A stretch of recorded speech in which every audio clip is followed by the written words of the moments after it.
ഒരു പാന് ചൂടാക്കുക. നമ്മൾക്ക് bread crumbs ഉണ്ടാക്കുക. അതിന് ഞാനിവിടെ കുറച്ച് പാവ് എടുത്തിട്ടുണ്ട്. അതിന് ഞാൻ ക്രംബലാക്കിയിട്ട് പാനിൽ ചൂടാക്കാൻ വെച്ചിട്ടുണ്ട്. എല്ലാം ലോ ഫ്ലെയിമിൽ ചെയ്യണം.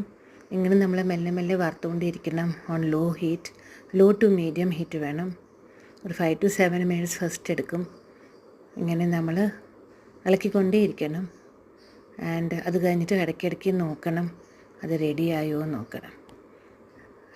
നമ്മൾക്ക് കയ്യിലെടുത്ത് നോക്കാം. അപ്പോൾ അറിയാം വേഗം അത് ക്രംബിളാവും. വേഗം ക്രംബിളായി പറഞ്ഞാൽ നമ്മുടെ ബ്രെഡ് ക്രംസ് റെഡിയാണ്. കണ്ടോ ഇവിടെ ഇത് റെഡിയല്ല. അപ്പോൾ നമ്മൾ കണ്ടിന്യൂ ചെയ്യണം കുറച്ചുകൂടി സമയത്ത്. അപ്പോൾ എല്ലാം കൂടി ഇത് ലോ ഫ്ലെയിമിൽ ഒരു 10 minutes വരും. ഇത് കണ്ടോ, ഞാൻ പാവ് എടുത്തു, അതുകൊണ്ടാണ് ഇങ്ങനെ ബ്രൗൺ ആവണത്. ഞങ്ങൾ ബ്രെഡ് എടുത്താൽ ഈ ബ്രൗൺ കളർ വരില്ല, വേറെ ഒരു ബ്രൗൺ കളർ വരും. ഇത് കുറച്ച് ഡാർക്ക് ബ്രൗൺ ആയി, കാരണം pav is already like brown colour. ഇനി നമ്മൾ മിക്സിയിലെടുത്തിട്ട് ഇതിനെ നല്ലൊരു മിക്സാക്കി വെക്കണം. ക്രംബിളാവും, അപ്പോൾ കുറച്ചുകൂടി ക്രംബിളാവും, പൊടിയാവും. ആൻഡ് ഇനി നമ്മളൊരു പ്ലേറ്റിൽ ആക്കിയിട്ട് പിന്നെ ഒരു ജാറിലിടണം. അപ്പോൾ നമ്മുടെ ബ്രെഡ് ക്രംസ് റെഡി.